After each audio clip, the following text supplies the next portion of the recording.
Today's episode is brought to you by We Break You Buy.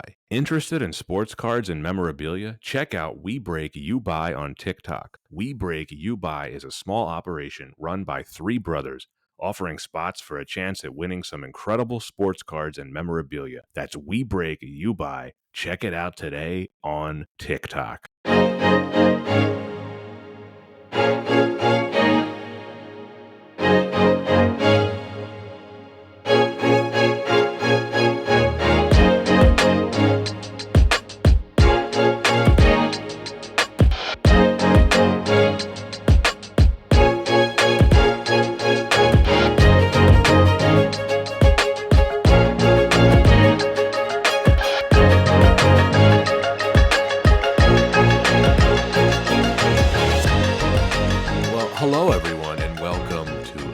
Edition of Why Wasn't It Better? I am your host, Patrick Darms. And I am your co-host, Anton Pras. And we have a return guest. He's a veteran at this point. Ryan Moran, welcome back to the podcast. Welcome back, Ryan. Thank you, gentlemen. Happy to be back. Yeah, this is your second appearance this season.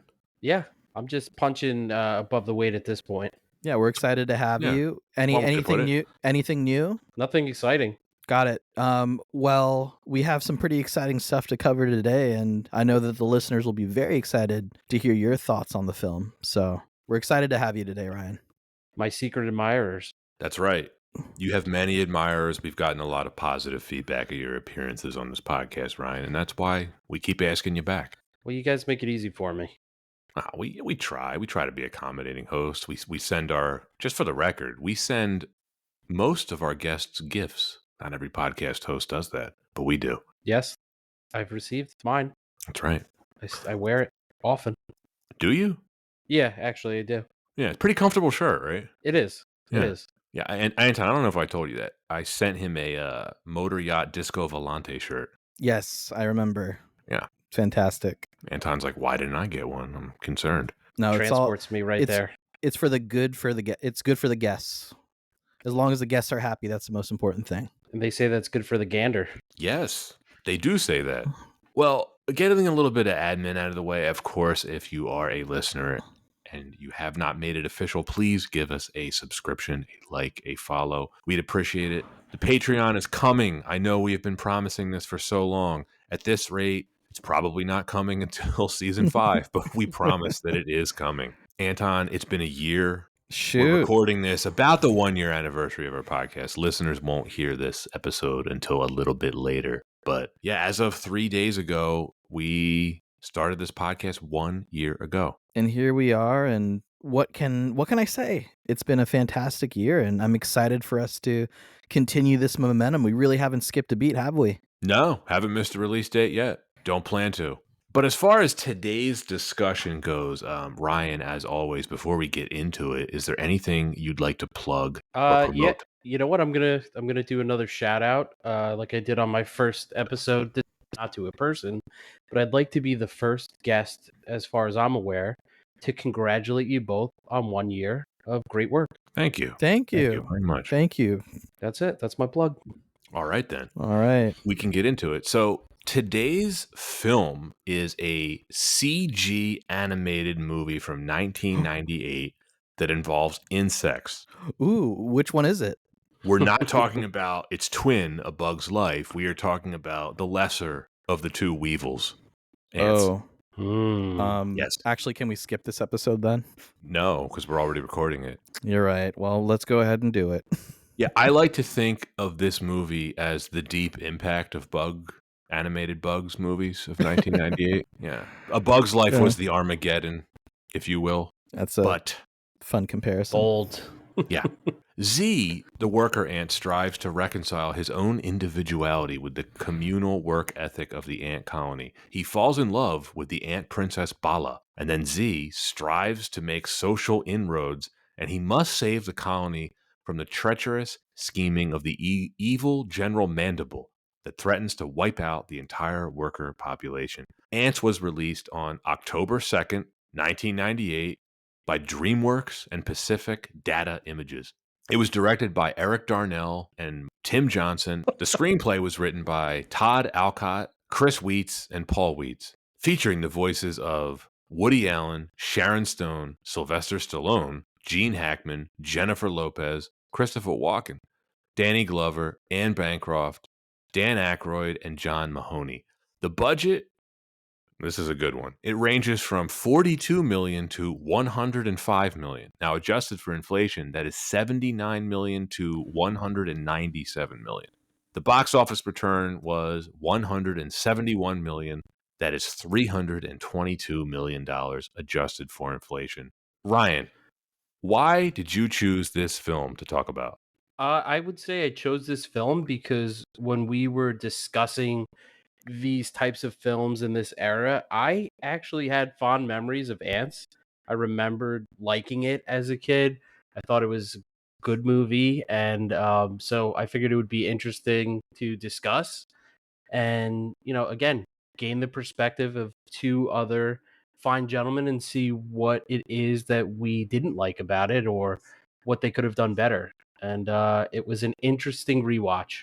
Interesting is an interesting word Keep, as far as the rewatch goes. I feel like that only scratches the surface of other words that we'll use to describe this film. I'm keeping my cards close to my chest on this one. I will as well. I too, Ryan, I had what I think was a fond memory of seeing this in the theater. I had only seen this once in the theater when it came out. Based on the release date, this must have been a film that I saw for my birthday because that October 2nd is right around the time of my birthday. So I'm assuming that I went to the theater with either my family or my friends or both to see this, but I didn't have much memory of it. I remember not really liking it or not really hating it. I think most of my memories of this film were probably built around A Bug's Life because I saw that more. This is a tricky one because I think some of my memories, and I think both of you gentlemen probably experienced this well, I was mixing up the two films quite a bit. Yep. Yeah, that 100% happened with me. It took me a little bit into the movie to realize that I might have started mixing them up a little bit, but definitely had a muddling of memories between the two. Yeah, this is a strange one. This has a weird history. We're going to get into the production of it in a bit. It's our second animated film of the season. Antz, it was the first animated effort from the newly formed DreamWorks movie studio, which was founded in 1994 by Steven Spielberg, Jeffrey Katzenberg, and David Geffen. This was animated in 3D, which of course in 1998 was brand new.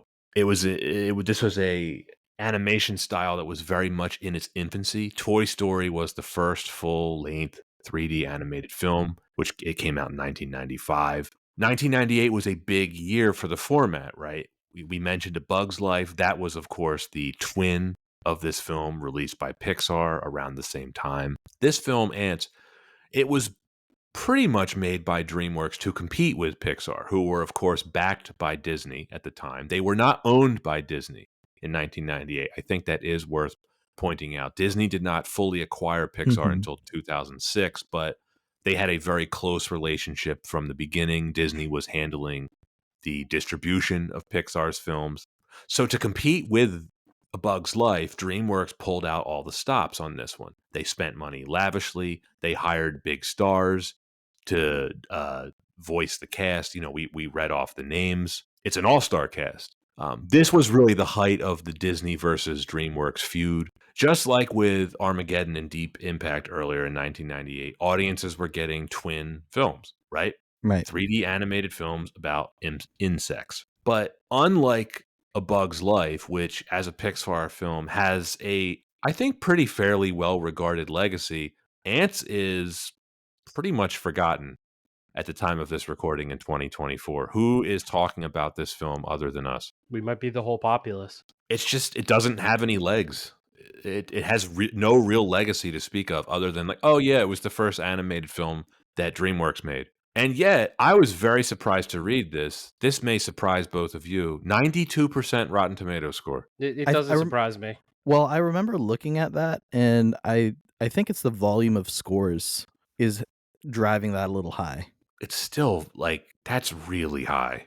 I don't think I've ever agreed with the Rotten Tomato score to date, so that this kind of sits perfectly in line with that. I used to think that until I started doing this podcast. I found that I agreed with them more than I realized, but I know what you mean, Ryan. Anton, what is your memory of Ants? I know you saw this in the Yeah, theaters as well. I mean, listeners know I love my animated films. It was these formative years for me, growing up, that animated films like Bugs Life and Ants were very exciting to see because the technology at the time was cutting edge. When you go back and watch this film, like I did, it was this was a bit more Frankenstein than True True Beauty. But I will say this, after doing a bit of research and then looking at what came after, there is something interesting to say about what ants ended up influencing. And I'd say its importance to animated film history. So I don't want to, I don't want to, I don't say that facetiously at all. Like I have some thoughts there. So I'll stop right there. But in general, I don't want to hide it. I don't love this film, but I do think that it does have a very important part to play in the direction of animated films. And we'll That's go fair. from there. I think that's very fair. Let's get into the production history of this. Anton, I have referenced a book called The Men Who Would Be King Yes. before on this podcast. I believe, what was the episode where I was referencing it? I think it was The Lost World, Oh. way back in season 1. Mm-hmm. If any of the listeners are interested in recent Hollywood history, The Men Who Would Be King is written by Nicole Laporte, and it is about the foundation and history of DreamWorks Studios. Very interesting read. But Antz is featured prominently in this book. And it's impossible to talk about this film's production without talking about Jeffrey Katzenberg and his personal vendetta against Disney and by association Pixar at the time in the late 1990s. We also will get to talk about Steve Jobs a bit, which is pretty cool. So Katzenberg is a name that even casual moviegoers would probably at least recognize. He is one of the most powerful people in the movie industry, or at least he was. My understanding is that he is semi-retired at this point.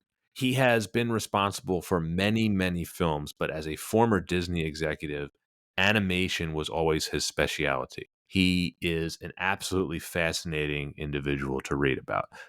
Katzenberg was president of Disney's animation division from 1984 to 1994. Now, under his supervision, the studio churned out the following films: The Great Mouse Detective, Who Framed Roger Rabbit, Oliver and Company, The Little Mermaid, Beauty and the Beast, Aladdin, and The Lion King. Not bad, right? Yeah, that's just a little short list of films. Yeah, couple heavy hitters. yeah, it was fairly well-known stuff.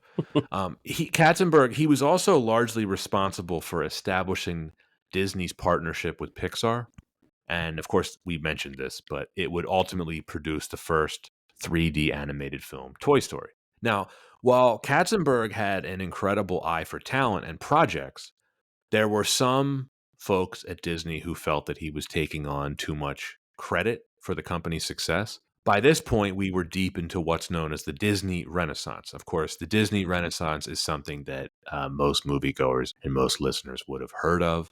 It lasted approximately from 1989 to 1999, beginning with The Little Mermaid and concluding with Tarzan. In 1994, this is where the plot thickens. The president of Disney Studios, a guy named Frank Wells, he died in a helicopter crash. Now, Katzenberg was expecting to be promoted to president of the entire studio, right? But he felt betrayed by the CEO, Michael Eisner, who publicly stated that Roy Disney did not like Katzenberg and that a proxy war would begin if Katzenberg tried to get the promotion himself. Eisner had convinced the board not to pay Katzenberg his contractually obligated bonus. Uh-oh. There's a lot more that you can read about this. This sounds like a season of Succession. Maybe they could make a Disney movie out of it? I have a feeling Disney would not go anywhere near that. But to your point, Ryan, that would make an interesting movie. It kind of sounds like a good plot point to me. There's a ton more about it in the book, The Men Who Would Be King. Definitely check it out if this stuff interests you. Right. It's we didn't really mention it here, but Frank Wells, Pat, fair to say, so influential, right? In on his impact not only to Disney but to film. Oh yeah, there's books just about him. So pretty big deal, and of course with like you mentioned, it does play a little bit like Succession when you think about Eisner and Katzenberg pitted against each other. Indeed. So this feud between the two men, right, Eisner and Katzenberg, tensions got so bad between them that Katzenberg ended up leaving the company. He sued Disney for the money that he was owed, and pretty big win. Check this out. He settled out of court with Disney in 1999 for an estimated $250 million. Like his own Antz. That's right. Again, that's in 1999 money. It's about double that now. So he walked away. I mean, I'm sure he had to pay his lawyers a fat piece of that, but he did okay. Was that his bonus, the 250? My understanding is the bonus itself would have been a lot less than that. But of course, when you sue, you usually sue for like double or triple indemnity. Yeah, some future losses. Yeah. So he did okay by essentially resigning. Later that year, back the clock up a little bit to 1994. After leaving Disney, Katzenberg decided to co-found DreamWorks SKG with Steven Spielberg and David Geffen, the record executive. And Katzenberg was going to oversee the animation of the newly formed studio. Now, their plan was to become a rival of Disney's, especially when it came to animated films. Is it a good thing when a company is founded basically out of spite? I mean, What? ironically, I'd say Yeah, it is. yeah, absolutely. I mean, Wait, even Disney. I mean, it's fair to say Disney wouldn't be what it is today unless Walt Disney made his decision out of spite. He had created the character, Oswald the Lucky Rabbit. I don't know if you guys are familiar with him. Yeah. And he Yeah. created the character originally, right, while he was employed by Universal Pictures. And he wanted more cash. The counteroffer that Universal was like, we're going to offer you a little bit less than what you want. And out of spite, he's like, no, I'm fine. I'm never going to work for Universal again. And then built his own studio. So I think spite runs in the Disney blood. especially when it's paid for in blood money. I mean, you have to think a piece of that 250 went into that co-founding. It did. Yeah, that's Disney's money. The book that I read, it dedicates a lot of time to mentioning just how driven he was to become a billionaire. And there's obviously greed involved here, but like you have to respect the audacity that he had to do this, especially when it comes to film or really any business, right? Competition is rarely a bad thing. Anton, we've talked about on the Atlantis episode how much Don Bluth pushed Disney. Now, at first, they didn't react well to Bluth's work after he left Disney, but it ultimately pushed them into what became the Disney Renaissance, right? It forced them to create better films. Exactly. And even just on the individual level, being able to, for some individuals, being able to prove that they do have the right stuff or whatever was denied them does end up creating some pretty amazing things. I mean, quick anecdote, Pat, I'm sure you know this story. Steven Spielberg, of course, had always been eager to make direct a film for James Bond. And Cubby Broccoli, of course, denied him twice. So then Spielberg said, you know what? Screw it. I'm going to say no to ever pursuing James Bond. Talks to his buddy George Lucas, and they decide to make a different film. Suffice to say, Pat, was it a pretty big film that Spielberg ended up creating? It was a little film called Raiders of the Lost Ark. So spite does have a bit of a creative, how should I say, spark to it. So I think spite does add a little bit to the formula. Definitely.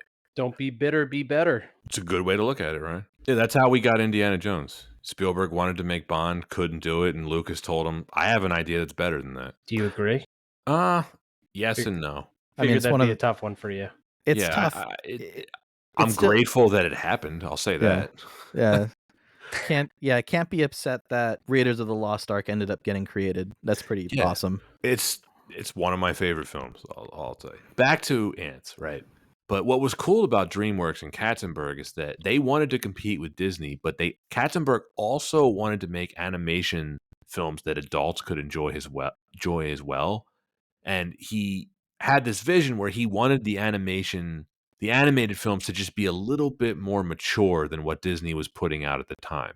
And as a kid at the time, I didn't know this at the time, right? I appreciated some of these films like on an instinctual level, but the increased maturity I think is really cool in retrospect, right? That's how we eventually got what is Shrek. Anton's favorite film. Right. DreamWorks began developing projects that Katzenberg tried to pursue while at Disney. The Prince of Egypt, Chicken Run, Sinbad, and something called Army Ants. So, as far back as 1988, Disney had been pitched a project called Army Ants, about a pacifist worker ant teaching lessons of independent thinking to his militaristic colony. The Weitz brothers worked on the screenplay. And determined to outdo Disney, DreamWorks began working on the production simultaneously with The Prince of Egypt in 1996. Due to the recent success of Toy Story, they decided to make Ants 3D and hired Pacific Data Images to do the animation. DreamWorks wound up acquiring Pacific Data Images to bolster the animation division. Now,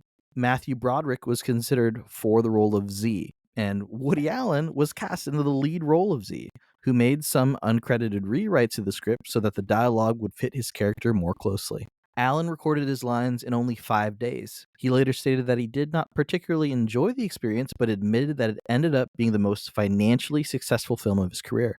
Sarah Jessica Parker recorded dialogue for the part of Princess Bala, but was fired for unspecified reasons, and she was replaced by Sharon Stone. Arnold Schwarzenegger was originally offered the part of Weaver. When Schwarzenegger wanted to be paid for the role, it went to Sylvester Stallone, who was willing to do it for free.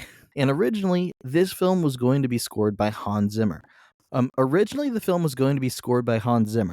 he was busy working on another DreamWorks animated film, The Prince of Egypt. Now, Zimmer suggested his friends Harry Gregson Williams and John Powell, who were hired to compose the score. So that is it for our production history. Why don't we go ahead and dive into it? Pat, what is our first reason for why Antz wasn't better? This is a unique reason that we haven't really gotten into yet so far on the podcast. This is DreamWorks versus Pixar. This is unique to this film. Mm-hmm. There is a much darker side to this film's production. We were touching on this earlier. There was a rivalry between Pixar and the newly founded DreamWorks at the time. Pixar was partnered with Disney. When this film was being developed, or should I say, before Antz was even being developed, Pixar had begun working on their second film, the follow-up to Toy Story, which ended up being A Bug's Life. They were not pleased to learn that DreamWorks was working on Antz. The head of Pixar, his name's John Lasseter, very famous individual, and Steve Jobs, who was a major investor in Pixar at the time, they believed that Katzenberg stole the idea from them to make this film Antz. Even after leaving Disney, Katzenberg had remained close friends with Lasseter. Now, shortly before the release of Toy Story, the two of them met, and Lasseter was discussing what would become A Bug's Life in detail. Quote, I should have been wary, end quote, Lasseter later recalled. Continued, quote, Jeffrey kept asking me questions about when it would be released, end quote. So when Lasseter confronted Katzenberg about it via a phone call, Katzenberg insisted that the idea for Antz had come from a 1991 story pitch he'd heard. Lasseter refused to believe him and understandably felt betrayed. He later recalled that Katzenberg was under the impression that Disney was out to get him. So this film was made basically out of spite. It's really interesting even thinking about that, although I can see why, this was a film that they'd spoken about before. It's already been pitched. Even just the plot for Bug's Life itself isn't an original story. So I think it's just kind of funny that they're arguing about who had the adapted plot first. I think the timing of it was the smoking gun, though, right? Right. Like, who do we want? Who's going to actually kind of bring it to theaters first between the two of them? It's funny you say that. The animosity from Disney was mutual, right? When Katzenberg announced that The Prince of Egypt would debut in November 1998 as DreamWorks' first animated film, Disney scheduled A Bug's Life to open on the same weekend, which infuriated Katzenberg. He tried to get Disney to push it back, but they refused. Now, determined to win the battle, Katzenberg moved The Prince of Egypt to a Christmas release. He then decided to speed up Antz's release from March 1999 to October 1998. He made the decision after he and Steven Spielberg viewed an early cut of the film and deemed it worthy of an expedited release. Interesting judgment call. Yeah, they were viewing the rough cut of this film, and they're like, "This looks great." Wow. What is it? Wowza? Youch, Yowzers. Youch. What is it? Wow. Youch. Oh God, is there a high Can- school can- nearby? Look, I will say in this film's defense, I guess this was cutting edge in 1998. It I mean, was. it would have been. It right? was. Yeah. Yeah, it was. I shouldn't say I guess. We know it was. It was. Here's the problem with this expedited release. Katzenberg made the decision to speed up the release without consulting anyone actually working on the film, including the directors or the animators. Eh, And the reason why I listed the budget ranging anywhere from 42 million to 105 million, the rumor is that Katzenberg gave Pacific Data Images, quote, rich financial incentives to induce them to whatever it would take to have Antz ready first despite Pixar's head start, end quote. So the official budget may have been around $40 million, but Katzenberg paid Pacific Data Images up to $60 million and kept it off the books. wow. And again, we're talking almost $200 million in today's money to produce this film. And I don't want to step on my opinion of it yet, but I have to say this was not worth that money. I mean, it seemed like they really just wanted to get the film out fast. They really So- did. Yeah, they pulled it off. Prob- Lasseter claimed Katzenberg had phoned him with a final proposition to delay Antz if Disney and Pixar changed the date of A Bug's Life, but Katzenberg denied this, and Steve Jobs believed that it was, quote, a blatant extortion attempt, end quote. A little dramatic. A little bit. By the way, Ryan, you mentioned earlier Prince of Egypt. You like that movie? I did like that movie, but similar to Ants, maybe I didn't. I'd have to rewatch. I think I did. Yeah, this has caused me to reconsider a lot of my opinions about late 90s animated films. Yeah, you're mean, just ruining my childhood. To be fair, Pat, it's not like you kind of thought back on it and thought, "Oh, I loved Ants," and then you That's watched true. it. That's fair. Yeah, I I did. would still. Well, maybe not Okay. love, but I thought I really liked Ants. I really did. I'm curious because I haven't seen A Bug's Life in a very long time, Mhm. and I'm going to have to watch it. But I feel better about it because I found that most of Pixar stuff holds up. I Like, couldn't sit through it. rewatched Monsters, Inc. kind of recently. It's great. Mhm. That's a great movie. I Great couldn't sit. movie. I could not sit through A Bug's Life in one sitting. I tried. Oh, you tried recently? Yeah, because Hmm. once I got it in my head that I was confusing the two, I said, let's take a gander, and I couldn't do it. So it's So this is the one with Woody Allen, right? I mean, the similar, main character type, I guess. Yeah, maybe well- not. Actually, complete opposites. He's very happy-go-lucky, the inventor type. So I would say opposites. Well, Lasseter publicly dismissed Antz as a, quote, schlock version of A Bug's Life. End What quote. is it? What is a schlock? A cornier, yeah. lesser quality version. Okay. Steve Jobs and Katzenberg, they would not back down, and the rivaling Ant films provoked a press frenzy in 1998. And Steve Jobs told the Los Angeles Times, quote, the bad guys rarely win, end quote. It's pretty funny coming from Steve Jobs. Just a well-known jerk. Yep. In the end, both films were released just over a month apart from one another. Both films enjoyed rave reviews from the critics, like we mentioned. Both weird. films have identical 92% Rotten Tomatoes scores. But A Bug's Life outgrossed Antz, and it earned $363 million. That's over $600 million in today's money, compared to only $171 million for Antz. Again, that's $322 million today. They lapped him. They lapped him. Yeah. And like we Jeez. said, they made this out of pure spite. And there was originally supposed to be Antz 2. Oh, It was going to be direct-to-video, but it ended up being canceled after DreamWorks closed down its direct-to-video division. This was after a film called Joseph, King of Dreams underperformed. This was a prequel to The Prince of Egypt, have not featuring heard the of that one. voice of Ben Affleck. Really? Yes, I've Okay. I've not seen it. I don't think I will see it. I have seen it. This is a How it wicked, w- awesome desert.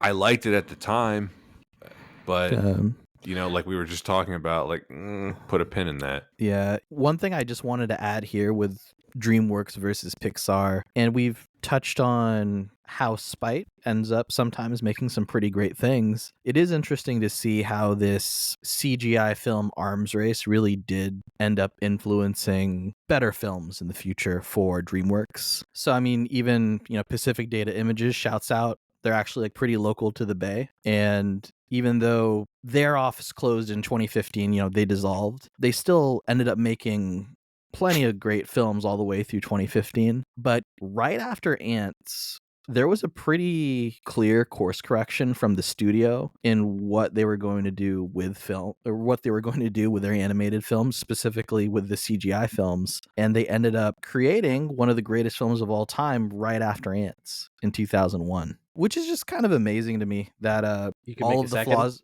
well, all of the flaws that you see in Antz, they did improve upon with Shrek. Whether it was, we'll talk about it a little bit later, but where does the adult humor fit in? What's the right balance? How do we improve the technology? How do we Completely agree. make sure that we're telling a better story? And all of those fundamentals, they were like, let's zero in on this and make an incredible film that will release in 2001 that ends up creating the best animated feature Academy Award category. I would say the best improvement might have been the main character actor selection. Ooh, very, very good point. And that takes us into the next reason why this wasn't better, which is the uncanny valley syndrome. Ooh. This film suffers from some serious uncanny valley. And I'm not just talking about Woody Allen. On the rewatch, I was very disturbed by how all of the ants have semi-realistic humanoid faces. They're very disturbing. Nightmare fuel. Yeah, it is. It really is. They, in the production notes, doing the research for this, the animators, they tried to share the facial similarities of the actors voicing them. But according to the DVD commentary, they were designed before the cast was hired. Particularly, the character Weaver's lips were based on Sylvester Stallone's. Eventually, Z was originally going to wear thick glasses like Woody Allen, but the idea was scrapped. That would have been ridiculous. Ants don't wear glasses. Everyone knows that. Right. I'm so glad they didn't do that. Ants No, really, though. Ants don't go to therapy. Everyone knows that. Right, of course. Well- How could they? That we don't know. They might. That's true. They have communication skills, telepathy, or Yeah. whatever. Whatever it is, hive mind. That's right. Yeah, that's a better way of putting it. I'm probably going to edit out what I said about telepathy because that sounded stupid. I liked it. Leave it I'll in. keep it in. Yeah, I'll leave it in. Don't edit anything out. We're going to have to edit some stuff out. All right, Mike. Yeah, I think the one thing too, we touched on this a bit earlier. Pixar opted for a much more cartoonish, like colorful approach to A Bug's Life. But this film, it's just, I rewatched this twice for whatever reason, to prepare for this episode. It's creepy and dark, and the animation is pretty ugly. The main color featured throughout the film is poop brown. I don't think that would have ever aged well, but if you combine that with the primitive computer animation, doubly ugly. Yeah, definitely stark contrast between the two of them when you look at the color palette. But Yeah, I mean, like I said, I haven't seen A Bug's Life recently, but just looking at images, still very images. very Yeah. bright and happy. I would Yeah. say the poop brown served very well though in the war scene. Yeah, I'll agree with that. Yeah. But outside of that, we could have livened it up a little. I don't want to hate on the primitive computer animation too much because that's just the best they could do in 1998. And as we talked about with the budget, they did put a lot of money into this. But I don't know. well, yeah, I will say this, Anton. I have seen the original Toy Story recently, and you can tell that the animation is old. Right. But Toy Story has a cartoonish charm to it that this film does not. So I kind of see it as trying to use the technology of the time, but not working to its strengths. So if you're trying to create things that look a bit more human on the anthropomorphic side, it does have that very uncanny valley look. I mean, even when you look at Toy Story, if you look at any of the human characters, they also look pretty creepy. But when you look at the more cartoonish characters, even like on A Bug's Life, the more you rely less on trying to recreate anything with more of a likeness of a human, the less creepy it looks, and the more it ages better. So I feel like just the aesthetic of even choosing how they wanted to depict the ants, it just wasn't using the technology in a way that benefits the film. No, it doesn't even come close. Most of the film takes place underground in the ant colony, but I noticed this watching it in HD. A lot of the wide shots are blurry, like smeared together. Like it's like you're watching some sort of weird Windows 98 painting. They weren't thinking far ahead into the future. No, and they weren't, and I don't want to hold it against them too much, but I'm going to anyway. It's like it's an ugly movie. It really is. It's just not visually impressive at all. Now, I think if you want to zero in on some scenes that looked okay, when Z and Bala make it outside of the colony and the film literally brightens up, the animators were finally given some creative stuff to animate. I think they did a pretty good job with it, like the magnifying glass attack, the Reebok sneaker stomping down on them. That stuff's pretty well done, I think. The war. The war was effective. I thought it was great. And I will amplify the magnifying glass, sneaker, Insectopia for whatever small frame of time we got to see it. Though I thought those were actually great. What's that? Fruitopia? It was it Fruitopia? Is that No, what it I was said? it was the 90s. So I just kept thinking whenever they say Insectopia, I'm like, oh, Fruitopias. I love those. Yeah. Today's podcast is brought to you by Pepsi. And Reebok. Get yours today. And Apple, right? There's a bottle of Slice there. I thought that was Snapple. Surge. Was there Surge in this movie? I would have loved to have seen it. I mean, it's just. There was Mountain Dew, right? Oh, yeah. There was definitely Mountain Dew. Yeah. Ugh. Whoa, what was that? Mountain Dew? I love Mountain Dew. When's the last time you had a Mountain Dew? Oh, recently. That stuff still courses through my veins regularly. Now, All right, fair enough. Is it the plain or the regular Mountain Dew or the Baja Blast? I am a traditionalist when it comes to Mountain Dew. I think Baja Blast is okay, but there's no changes needed to the original recipe. Baja Blast is good with vodka. Yeah, not many things aren't. Right. That's true.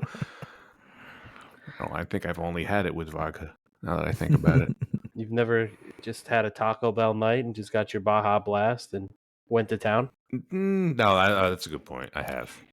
Many times. Probably with you, a bunch of times. I would think a lot of times with me, yeah. Yeah. Brought to you by Taco Bell. Oh, please. Well, we're not going to name names, but there's a certain someone that we all know who was such a regular at the local Taco Bell that they would just pull up to the drive-thru and the employees knew what to prepare.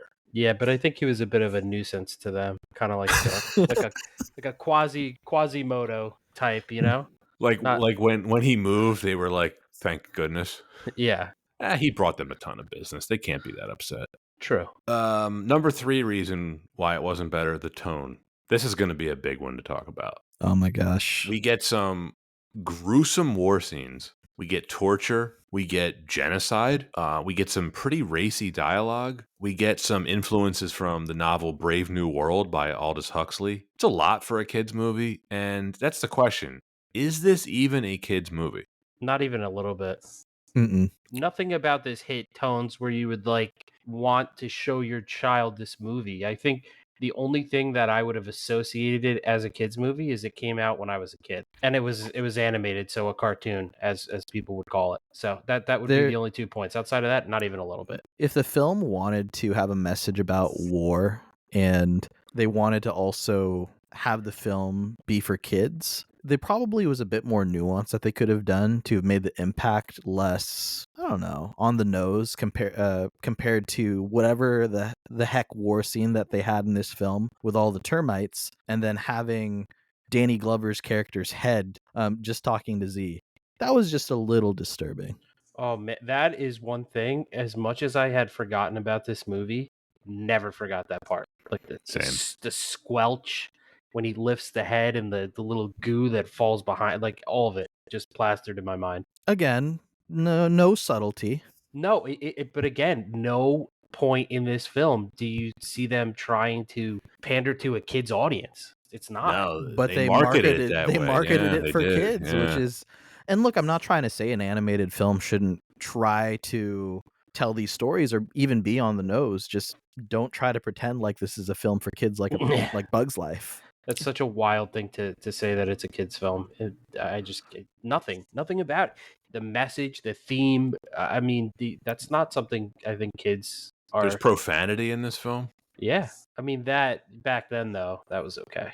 I think so, but I mean, again, There's also the the sexual innuendos that you would never find in a Pixar film. Really funny, just kind of thinking about, again, the next film in in the DreamWorks lineup, 2001 Shrek, of course. A lot of adult humor in that film, but much more palatable. They Well, balanced it. well hidden and Yeah, balanced, like the exactly. Grinch, like the Grinch. I will So give you that, Ryan. Yes, like yeah. the Grinch. Yes, the car key party. Yeah, you taught Yeah. me something new with that one. Yeah, DreamWorks absolutely did not figure this out until 3 years later with Shrek. Shrek, they nailed it. But here, I mean, this is there's This nothing in this film that a child would appreciate, much less pick up on. I think that's probably why I found this very forgettable when I saw it in theaters, because there's just nothing in here that a kid is going to appreciate. Like, who is this supposed to appeal to? Yeah, I think I liked it because it was animated. I think that was it as a kid. That's it. That was their Yeah. only selling point for kids. Like, well, it's animated, so it must be a kids' film. We get critiques of fascism, socialism, just what any child in 1998 wanted. Yeah, there was a lot to unpack with this film. By the way, ants and termites, they really do go to war with each other. I mean, But they had a peace going. It was ridiculous. they did. There was a treaty. Who tipped them off? That's the question, because they were prepared. Right. Well, I mean, you have to understand, Ryan, that the termites had weapons of mass destruction, so they had to launch, a preemptive strike. Oh, absolutely. But I just want to know who in the organization with the hive mind tipped off the termites. They had to have known, unless it was the loud marching, one by one. Yeah, that's Hurrah. true. They kind of just walked right in there. Yeah, they were screaming.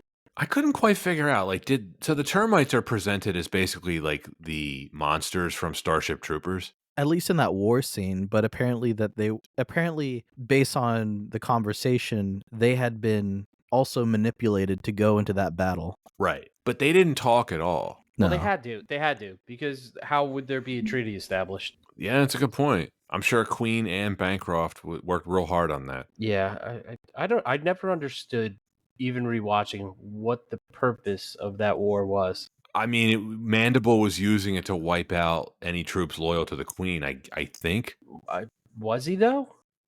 it's not that clear. Yeah, it just seemed like he wanted the worker ants gone, and he wanted to take over with the army ants, and he took majority of them out there. Which is puzzling because based on what we know from the wide shot that ends the film, he could have just started a new colony like 3 feet away. Easily Yeah. taken over Insectopia. There you go. Short-sighted, General Mandible. An idiot. It really wasn't thinking ahead. All right, it's time to talk about Woody Allen. Oof. Look, when your animated children's movie features Woody Allen as the main character, it's just not going to age well, regardless of whether it's animated or not. It's not going to age well, but when we look at all of the humor they included, all of their very deliberate decisions to make the message of the violence, the jokes, they probably knew exactly what they were getting into hiring Woody Allen. Did they? Well, I actually, yeah, I think so. Especially with the writing, having the scene with the therapist. I mean, clearly the backdrop of the city is like a backdrop for New York. Oh, sorry. I should correct myself, though. If you're making a children's movie in 1998, why Woody Allen? Matthew Broderick makes so much more sense. Which is why, like, I'm convinced they for all intents and purposes, like, they packaged it as a kids movie, but they didn't want one. They didn't want to, or at least adults were probably the main audience. They spend the money. And they made it out of spite. Yeah, I liked Woody Allen for the therapy scene. He fit that section of the movie perfectly, and I guess the overall sentiment of the character itself, his voice and attitude fit fantastically. But my goodness, that was just that much Woody Allen talking for a movie is just a pain, like an absolute pain to watch. I agree with you. I think he does have some good dialogue, but it's tough, right? Because how do you separate the art from the artist now? Anton, we're going to cover a bunch of Woody Allen films eventually later on this podcast. We have some on our list. Mm-hmm. And I don't know how we're going to do it yet, but we're going to. All I know is that we have a Woody Allen character in this film mentioning erotic fantasies, and this is supposed to be a children's movie. So just nightmare fuel. So just like the rest of the films that we do cover by Woody Allen will just have to tread very uncomfortably. Well, I was thinking about that, right? Because, okay, if we're going to do A Bug's Life, right, we're going to have to talk about Kevin Spacey. It's true. Slightly different, but similar. Right. He's a good guy, right? He fits the Disney mold. I mean, you can't say that DreamWorks is unique with their sexual. I mean, I guess theirs weren't necessarily innuendos and they were very on the nose. Let me say this. When these two films came out in 1998, there were things known about Woody Allen that were not known about Kevin Spacey. So you could argue Pixar had an excuse. I don't know that DreamWorks did. Fair. But as far as the rest of the cast goes, Murderers Row, great actors, right? Mhm. Sharon Stone, Gene Hackman, Christopher Walken, Sylvester Stallone, Jennifer Lopez, Dan Aykroyd. Did you But just are say? they all good voice actors? I want to say, did you just say great actors and name Jennifer Lopez? J-Lo for the movie. I mean, she's okay in some stuff. I liked her in Money Train. Enough. Yeah. That was a good film. All right, Anton. All right, I'm all right. I'm sorry. I take that back. She's a well-known actress. What is the maid? She was a maid in Manhattan. Is Yeah, that Made one? in Manhattan. That yeah. was a good Yeah, film. she was all right. Yeah. Money Train. Did you Sharon mention Stone Money was Train? terrible. Every line she delivers it's the exact same tone. She just wanted that bag. Are you talking Princess? Yeah, I mean, she had to replace the fired Sarah Jessica Parker. I didn't dislike her in this. I hated her. In fact, I will say I did not dislike the voice acting from anyone in this outside of Woody Allen. That's fair. I would have Hackman, been. he's great. Yeah, he killed it. As General Hitler. Yeah, he really owned it. I like how sure of himself he is. At like no point does he doubt his own plan. He's just like, yeah, we need to wipe out all the workers. I mean, he I was thought it- convincing. He always came across to me as just like megalomaniac / just also insane. I love the conspiracy behind his words when he's like, and actually, Cutter, that's the beauty of it. Insectopia exists. And it's like, what? You knew it this whole time?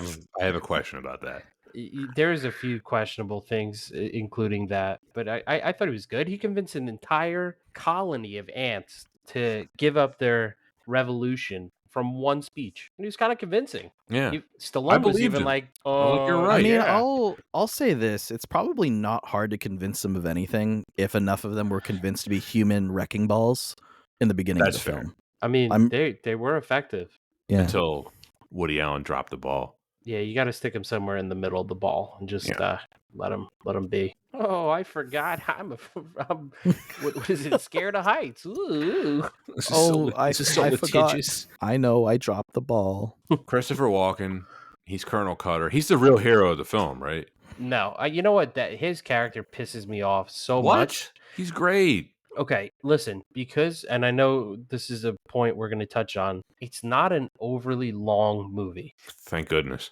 In Insectopia, he's a total, I'll keep it PG for this, an a-hole. Like, he's just severely disliked, in my mind, right-hand man to General Mandible.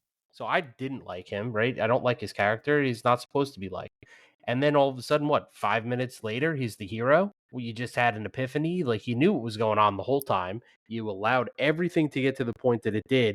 And then all of a sudden, you know what? No, let's save the worker. Like, get out of here. You don't get to redeem yourself. I kind of always felt like throughout the film he had a bit more of a morally gray look at things. He didn't question going to Insectopia and doing his thing. Right, but less anything, he was just a very flawed character. But even then, it's funny because his character was supposed to be much smaller, but the crew loved Christopher Walken as Cutter so much they actually increased his speaking role. That could explain Ryan's point about the inconsistency of his motivations. Yeah, I can't get past that. That actually bothered me. That's on the higher end of the things that bothered me on this film, actually. Or is it just more so that we can't really understand Christopher Walken's tone? So that was just confusing all around. What are they going to do? Make another colony? Hey, cut it out. Is this Insectopia? General, I'm confused. How do I not know what Insectopia is if I could fly and it's only 20 feet away? He's never left the colony. But how does the general know about Insectopia, but Cutter doesn't? He could fly. Well, the general knows about Insectopia because it's on the other edge of the lake, pond, source of water, whatever it is, because it's The hard to know puddle? with scale. And he needed to know how to kill the entire colony off, so he did a little recon. That's fair. I like to think it's because he General Mandible actually had a period of time in the 1960s that he spent with a traveling gang of hippie insects in Insectopia, where he drank a lot of ayahuasca. And Wait, he's the guy that advised Kennedy to bomb Cuba, right? I think so. Yeah, Yeah, okay. Just making yeah. sure. He was actually part of the circus act in A Bug's Life, believe it or not, for a couple of Oh, years. right. Yeah.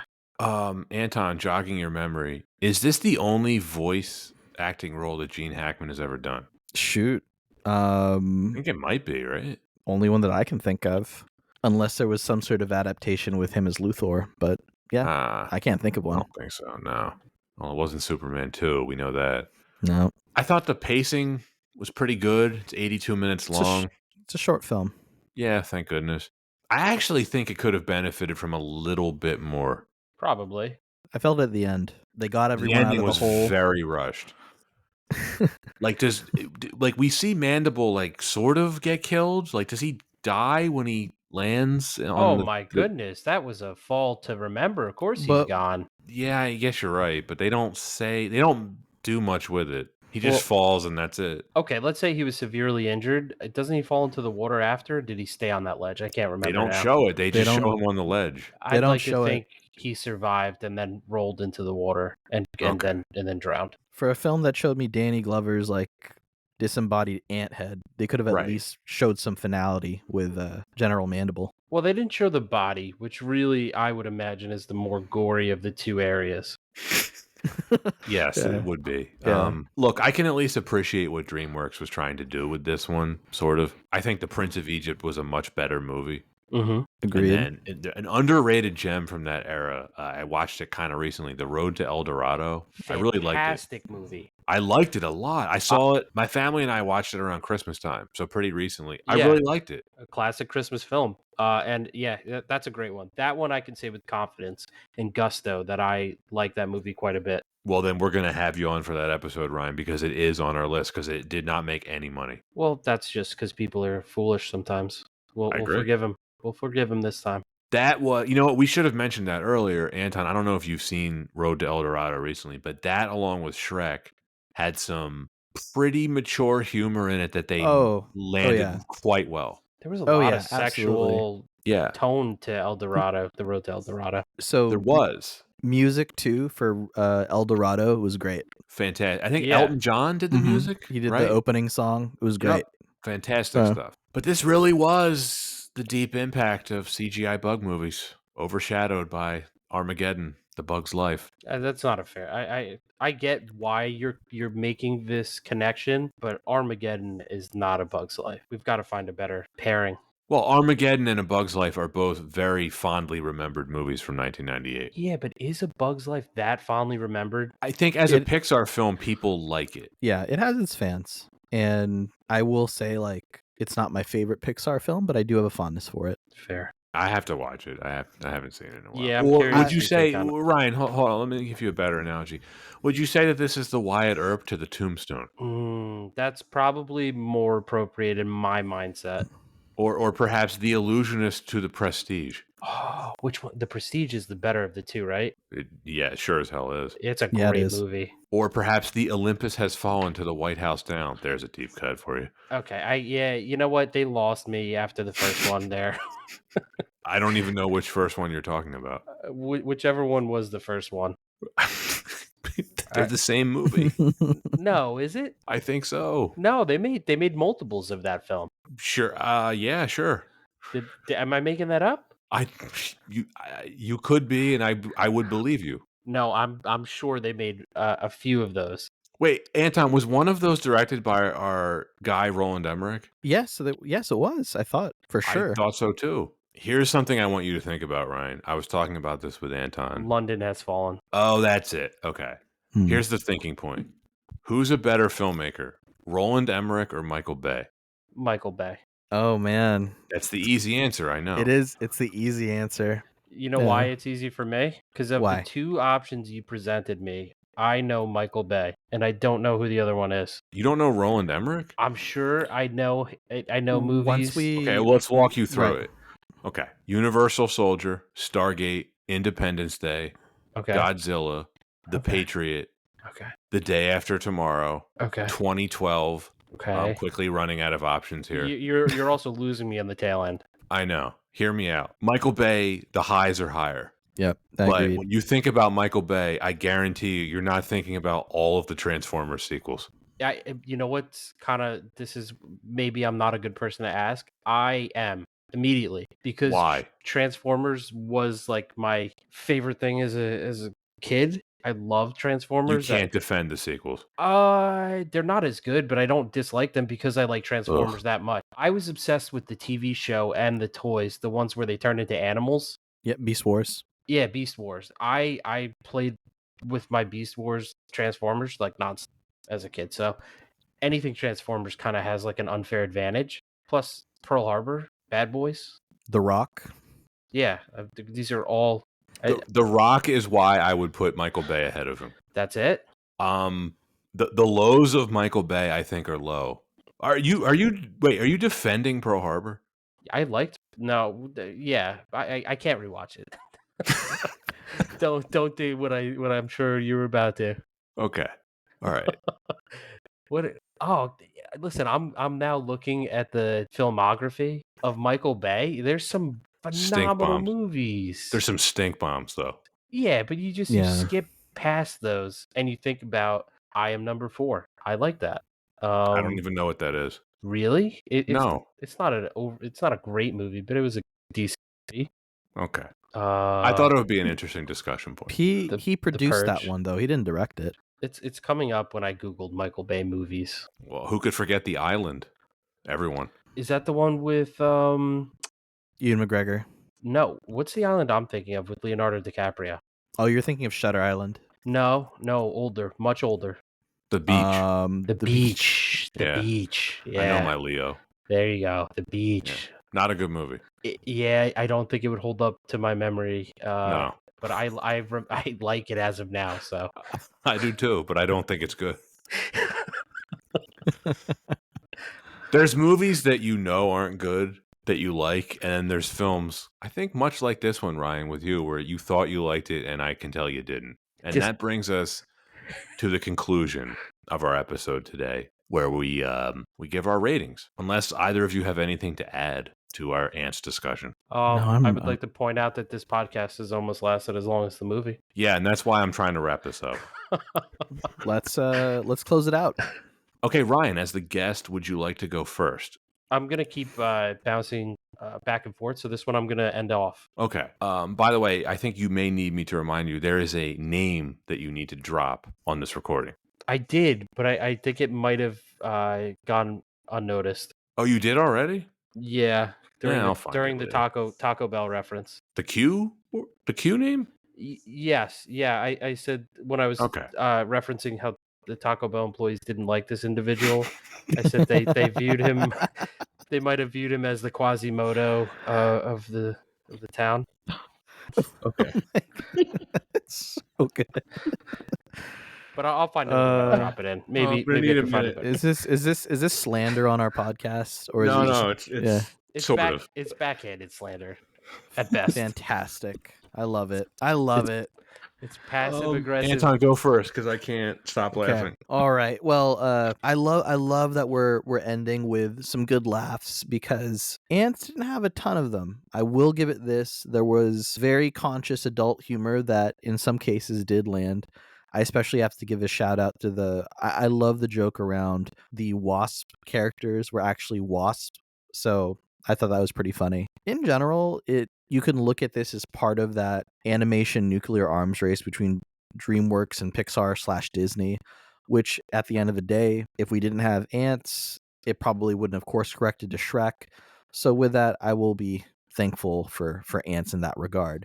But by itself, not my favorite film. It was a pretty simple plot but in that sense, not executed in a very fun way. I feel like while the humor was a bit more geared towards adults, a lot of it fell pretty flat for me and just was not entertaining. It's a short film, which actually was definitely to its benefit. I think it would have been a better film if maybe we had a better understanding of character motivations or even just a bit more of a compelling plot. But even then, it feels like Insectopia. It's just something more of a dream away. 1998 had a lot of really great animated films that I can definitely say I look back on and think, yeah, those were some really great films. Just giving some quick shout outs. We already mentioned Prince of Egypt, but 1998, we had Mulan. We had Pokemon the first movie. We had Quest for Camelot, really underrated film. So it was a great time for animation, great time for animated films. So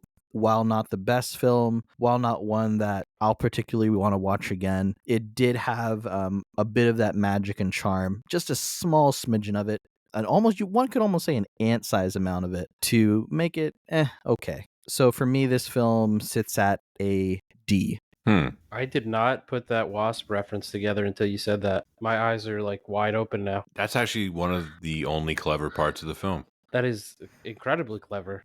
It's like, oh, you know how she likes to help the poor people. Oh, do you speak English? So like when you see him later and he's just hammered. Well, Oh, I'll Pookie, fly you there. Pookie, Simon! no. No, Margot. All right. I did not have much of a memory of this film. I saw it when it came out in theaters, which was 26 years ago. Wow. Despite the impressive voice cast, I found most of the voice performances strangely flat. Shout out to Gene Hackman, who did a great job. Woody Allen, yikes. What can I say? Or yowzers, youch, whatever the heck he says in this movie. ka-chow. Sure, yeah. It's just not a very memorable film. It's short. There's not much depth to anything, even though they were trying to give us critiques of fascism and capitalism and communism and who knows what. It's a very fluff film, despite trying to explore some mature themes. There's maybe 10 minutes in total that grabbed my attention. I thought the battle scene was really cool. Some of the action scenes were at least well executed for what they were trying to do, but a lot of the dialogue falls flat. The animation is horrendously ugly. I mean, for lack of a better term, it looks like crap just because of the color palette. The best part I thought was the ending because it was over. There's a reason why this has been lost to history. I have not seen A Bug's Life in a while, but I am willing to bet it is far superior to this. The fact that this has a 92% Rotten Tomato score is egregious to me. I challenge anyone to rewatch this lemon and reassess. I wouldn't call this film a turd, but it is a wet fart. There's really nothing about it that I liked. It was unpleasant to watch the entire time. There's no possibility of me recommending this to anyone. It is a animated movie that no child would appreciate in 1998, let alone 26 years later. The only reason I am going to give it the same score as you, Anton, which is a D, is because of the setup that you gave it to leading to Shrek. This film's failures allowed DreamWorks to learn from their mistakes and give us the masterpiece that is Shrek. And that is why I concur with you and I give it a rating of a D. So like the butterfly had to start off being a caterpillar, right? That's the Shrek to the ants. The butterfly had to give credit to the caterpillar. Yeah. It has to give a little nod. I think you guys both are giving fair ratings. This film, I will give it some credit. It was good enough in the time in which it came out that it tricked my memory into thinking I liked it. So I have to give it a nod to that. There's scenes in the movie that I mentioned that I really honestly did enjoy, still enjoy. I think they were well done. The war scene, Insectopia was cool. I liked the acting in its entirety, with Woody Allen being the outlier. I hated his performance. His voice just doesn't sit well with me. So it was that made it hard to sit through. But all the other actors, actresses, I enjoyed. I didn't have any issue with them. But that's kind of it for the positives. Ugly movie, strangely depicted characters. Wasn't a kids movie. I had no idea they promoted it as one. That's wild to me. It was lacking in a lot of categories that are kind of important. I also would not rewatch or recommend unless I was forced to. For the most part, I would say not a fan.